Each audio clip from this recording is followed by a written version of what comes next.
right, ladies and gentlemen, we are set, locked, and loaded for another great episode of the Georgia Business Radio, right here from the Pro Business Channel studios with our $1 million Buckhead view. And if you're in the studio, it's $500,000 on this side, $500,000 on the other side. So we're very excited to have, what a great line of guests here we have in the studio and for Georgia Business Radio. And we're going to be chatting with several folks here. We'll just do a quick introduction before we introduce our first guest. But Atea Harbin-Wilson, Director of Health Promotions with Lung Force. And that's what you'll be chatting about us today, right? All things health-related and the lung, what's going on in Georgia? Yes. Thank you for having me. Absolutely. So what's kind of your elevator pitch? We'll bring you back in the conversation here in a minute. But what's kind of on the short list of topics? Lung Force is our campaign to build awareness to fight against lung disease and to promote lung health. Okay, well, perfect. So we look forward to that conversation. You have a big event coming in the fall, I think, right, with Melissa Bauer and... Yes, our Lung Force Expo on September 20th at the Cobb Galleria Center. Perfect. Well, we'll look forward to finding out more information about that. And to the right of me, as we're in radio, but we do some video here as well. So, as I'm saying, so Trey Hawkins, you're the Chief TTO, Technology Officer, right? The CTO. Did you have one of those? What was that? It was a car, right? The GTO. Yeah. Never had. We have our Click and Clack, that show from NPR in the studio here, referencing for cars. So Trey, you're the sage of all things frogs. Talk to us about Leapfrog, what you might be talking about, a little teaser for today. Well, we just want to introduce Leapfrog to the Atlanta community, make sure that you know who we are. We're an IT services company. We help design, build, and manage IT environments for other businesses. Yeah. So. And you have legs outside of Atlanta, right? Not just frog legs, but yes. Business. We'll have lots of frog puns here. Yeah, I know exactly. We are based here in Atlanta, but we service customers all over the world. So we've got customers in, I think, 48 of the 50 states and on every major continent. Wow, yeah, I saw that on your website. So very impressive. So look forward to having that conversation in just a moment. But up first, we want to introduce the guys from BNI. And backstory, I'm a big fan of BNI. If you're not familiar with it, it's the Business Networking International. And at least 50 some odd chapters here in this market, and we're throughout the Southeast is we're going to be focusing on. But I've been a member on and off over the years with different business and different ventures with BNI, so a big fan of what they're doing. But I'm going to let the gentleman talk about that. That's David Alexander. You're the Executive Director and best-selling author of Networking Like a Pro. Welcome to the show. Thank you. I'm excited to be here. Absolutely. So we've known each other for quite some time, but how do you explain BNI to folks? BNI is a community, really, that allows people to get referrals. You know, we help small businesses grow their business through connecting them to others and helping them get more referrals. But actually, before I go any deeper in that, you know, you and I have known each other a long time. And so I'm actually a little disappointed because I know you and your personality and you like to have fun. I'm a little disappointed that there are not going to be any gotcha questions during this. I know we talked about during the pre-show. It's I was prepared for the gotchas. You know, having the book, the bestseller out. I've been through a few interviews where there have been some major gotcha questions. Exactly. Yeah. Well, we'll work with our crack intern team and see if we can come up with something at the end of the show. We don't want to disappoint you, David, or whatever. Yeah. Fair enough. We've never had anybody ask for gotcha questions yet. So I'll defer them to James when they come. Perfect. Just so you know. Yeah. Well, and speaking of James, let's bring James Barber to the show. You're the director, consultant, and author of Networking Guru. So what's your backstory before we get into BNI? What were you doing in a former life? Well, I at one point in time I was in the pest control industry. Okay. I'd been in the industry for quite a while, and I had a pest control business, and somebody introduced me to BNI, right. And it was the best business decision I ever made. And I sold that business approximately 2 years ago, and now I'm working full-time with BNI Southeast. What's your backstory? Seems like forever right? At this point, but my backstory is actually kind of interesting. I have a degree in forestry of all things. Okay. I've never spent a second in that career. Right. As a matter of fact, it's kind of funny. I remember sending out some job offers when I first got out of college, and got one back for not sending out offers, but sending out resumes. Got one back, and it was for $19,000 a year from the Park Service. Right. Love the Park Service, by the way. just so everybody knows that. Right. But I looked at that. I remember sitting and looking at it in front of me. I was like, you know what? I'm not sure if I'm going to be able to achieve the life goals I have for myself with a $19,000 a year salary. And so I went into sales. I guess that's what you do, right? Hey, absolutely, When you don't go into your... You could have sold trees or whatever, or lumber. Maybe I could go sell lumber. Yeah, there's Georgia Pacific. There's always a second possibly. chapter of life. Yeah, who knows? So this idea of networking is not working. Talk to me about that. Yeah, so that's actually kind of an interesting concept, and I'll share a quick story actually that happened yesterday. Okay. I was in Alpharetta yesterday at a meeting, and a lady came up to me, and she's like, I do all this networking all the time. I'm like at 6 events a week, Right, and, right. meeting everybody, Lots of grabbing business cards, yeah. and doing all this stuff. I was like, okay, good. And how's that working for you? Right. And, she said, well, it's not. She's like, I don't think networking really works. And I was like, well, maybe just as a thought, it could be the way you're going about it.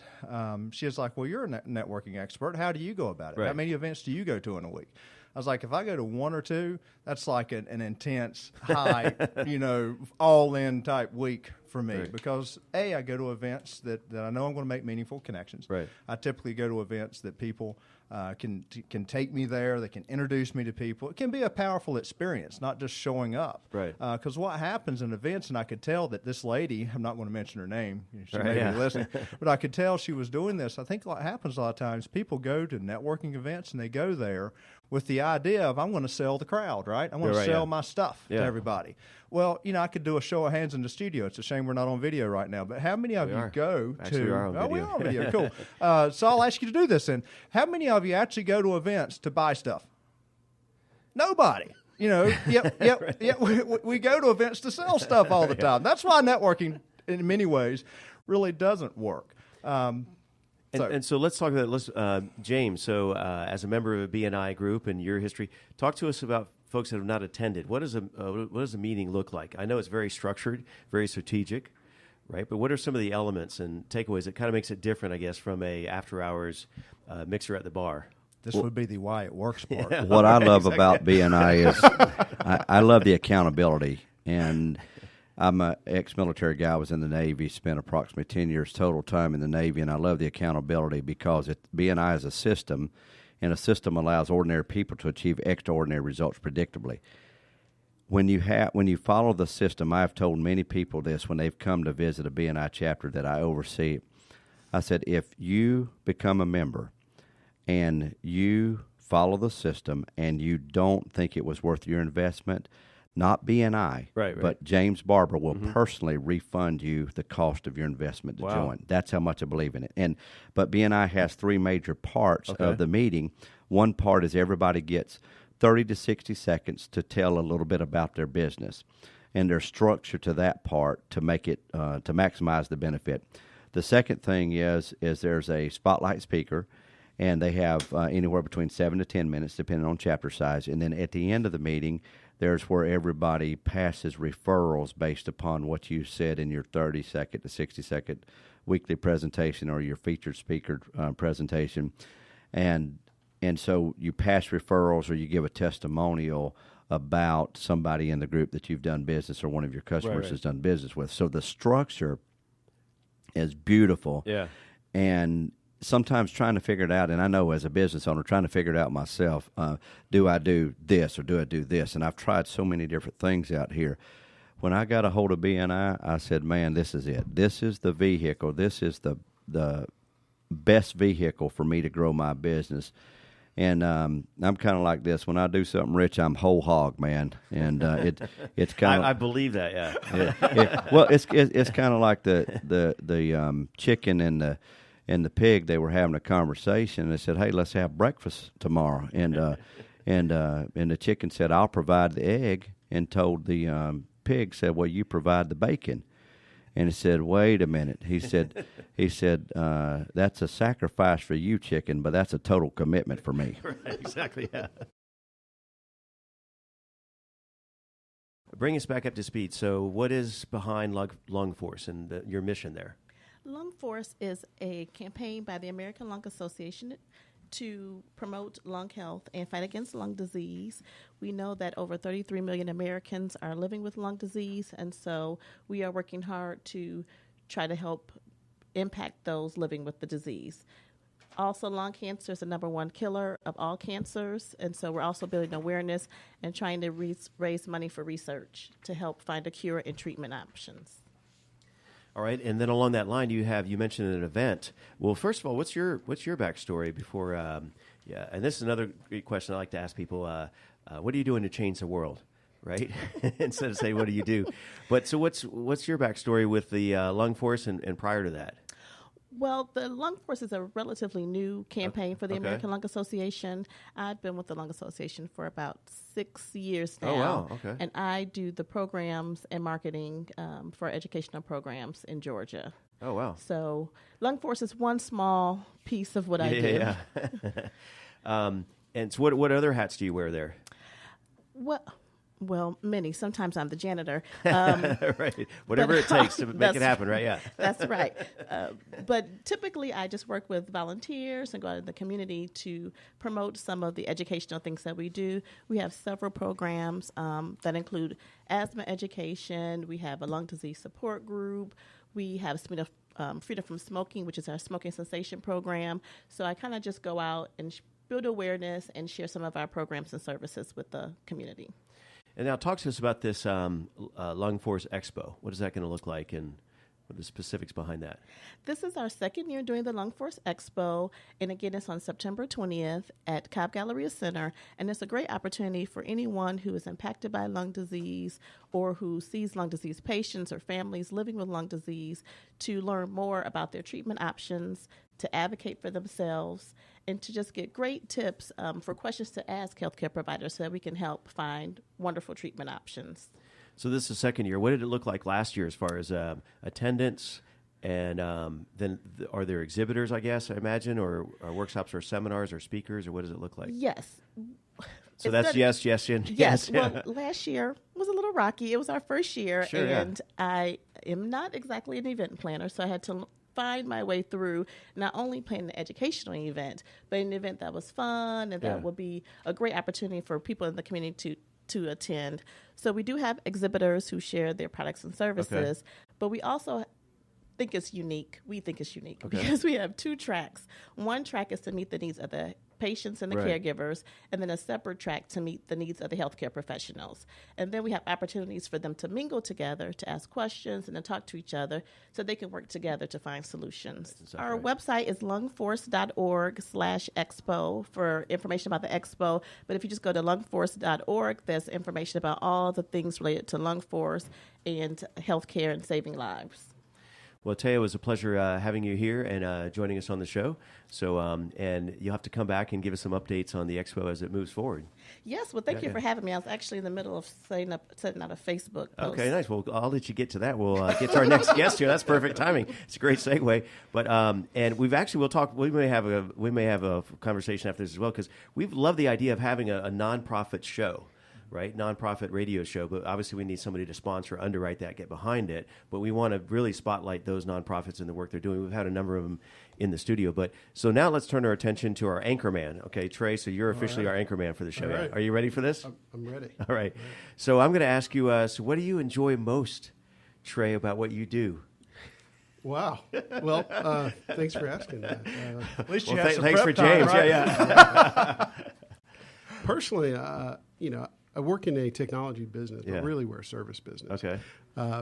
If you were one of those guys or kids growing up, you like to play with electronics and toys. Yeah. It's just a game unless you can find a way to make it work for business and make some money off of it, right? So the thing I like about working at Leapfrog and being the chief technology officer is that I get to work with innovative technology every day that delivers value for other businesses. So they're not just toys. I'm not just collecting widgets. But we get to take pretty profound technology solutions and implement them in ways where businesses can get real value from it. Right. Yeah. And so you oversee the architecture, the actual implementation of this. And I mean, give me like what's a day look like for you? So much like my colleague here is I do something different almost every day, but my chief goal is to define the technologies that we use to deliver to our customers. So everybody in here is from a small business, right. And so that's Leapfrog's focus. We focus on the small and mid-sized business enterprise. So we're always looking at how can we bring technology solutions to the business market that actually help them be better businesses. Because at the end of the day, they're not technologists. They don't have time to be taking risks, trying out new things just for the sheer fun of doing it. So they let us do that. Yeah, nice. First, with Trey, how would folks get in touch with you? They can find us on our website at leapfrogservices.com. Okay. And we'll start with Trey and work our way back around. So what's a good day look like for y'all at Leapfrog? A good day at Leapfrog is meeting with customers and doing some business planning, looking forward to trying to budget for their next year and figure out how we can help them be more successful. All right, sounds good. Hataya? A good day at the American Lung Association is working together to promote lung health and fight against lung disease. So we look forward to seeing everyone on September 20th at the Lung Force Expo. Nice, perfect. James? A great day for me is when I meet with somebody one-on-one, or because I do motivational speaking as well, but I can be in front of a crowd of 1,000, or I can be meeting one-to-one, but when I feel like I've made a difference. I read somewhere in a book that, and of some, having compassion, making a difference. And that's my mission in life, is to be a difference maker, because so many businesses, when you look at the statistics, 80% of small businesses fail within the first 5 years. Yeah. Of the 20% who make it, 90% of those fail between years 5 and 10. So that means 2 out of 100 that make it. That's bothers me. And when people hurt, I hurt. When people cry, I cry. So when I feel like I've taught them something, or I see the lights turn on, I am so excited, man. I'm like, yes, I made a difference in that one. It's like one day this guy was out with his grandpa and his young boy, and a lot of sand dollars had washed up on the beach, and he said, Grandpa, what is that? And they said, they're sand dollars. And he said, if they don't make it back to the ocean, he said, they'll die. So he picked up one and he threw it back in. And he said, what are you doing? He said, I'm trying to make a difference. He said, but there's thousands here. You can't make a difference for so many. He picked up another one and threw it back in. He said, Grandpa, I made a difference for that one. That's what I want to do. I want to be a difference maker for people in the metro Atlanta area and all throughout our world. I love that. I can now I see the speaker coming out near there. Yeah. So David, try to follow that. Yeah. How do I follow that? I mean, good luck, buddy. Yeah. You completely messed up. How about a gotcha order. question? Yeah, I could throw it. Throw something at me. So what's a good day look like for BNI? Yeah. I'll say today. Okay. I went into the office this morning. It's kind of funny. My CPA looked at me and was like, so how's it going? I was like, it's going great. And he's like, really? He's like, you always say that. Yeah. I was like, well, if you spend a third of your life working, then why not make it great? I mean, you gotta. It's all about the attitude, right? And so I tend to look at every day as a opportunity and a great day. And much like James, actually, anytime I can make a connection between two people, help people interact powerfully like that, then that makes that great day even better.